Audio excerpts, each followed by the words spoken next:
আসসালামু আলাইকুম। আজকে আমরা সিম্পল কমপ্লেক্স কম্পাউন্ডের পার্ট 23 নিয়ে আসছি। আমরা পার্ট 23 যেটা নিয়ে কাজ করব সেটা হচ্ছে অ্যাপোজিটিভ। আমরা যদি অ্যাপোজিটিভটা কি, অ্যাপোজিটিভটা হচ্ছে নাউনের পাশে বসে যে নাউন প্রেজ অতিরিক্ত তথ্য প্রদান করে তাকে অ্যাপোজিটিভ বলে।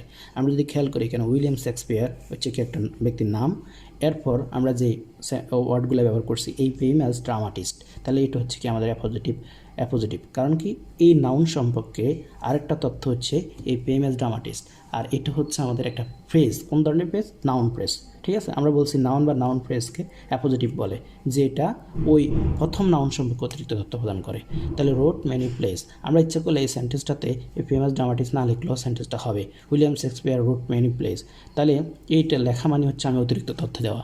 এখন আমরা যদি এটার কমপ্লেক্স করি, William Shakespeare who was famous dramatist road many place, তাহলে এখানে জাস্ট আমি এতটুকু ঠিক রাখবো, এই যে একটা হু লিখে এটার দুইটা পার্টে ভাগ করে ফেলবো।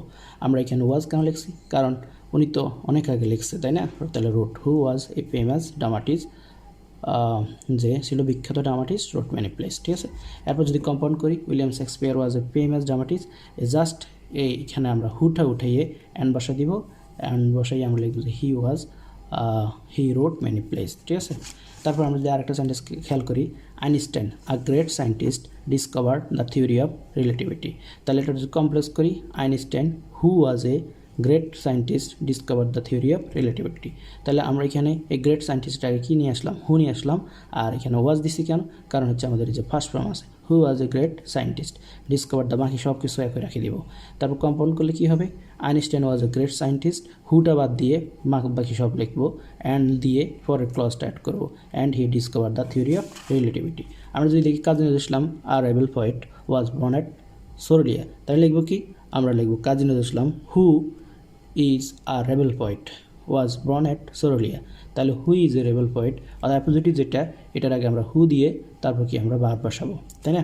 তারপর হচ্ছে কম্পাউন্ড করবো কি? কাজী নজরুল ইসলাম ইজ আ রেবেল পোয়েট, হুটা বাদ দিয়ে তারপর জন্মগ্রহণ করছে যে জায়গায়, and he was born at সরোলিয়া। এখন অ্যাপোজিটিভ কাকে বলে? আমরা যে একটু ইনফরমেশন নিই। অ্যাপোজিটিভ নাউনের পাশে বসে যে নাউন বা নাউন ফ্রেজের অতিরিক্ত তথ্য প্রদান করে তাকে অ্যাপোজিটিভ বলে। আমরা লিখলাম নিউলিয়ান Messi footballer is my favourite.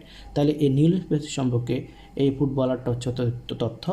এবার এটাকে আমরা এইভাবে লিখতে পারি, নিউলিয়ান Messi a footballer of Argentina. তাহলে এটা হচ্ছে নাউন, আর যখন আমরা বললাম এই ফুটবলার অফ আর্জেন্টিনা হচ্ছে noun phrase is my favourite. ঠিক আছে।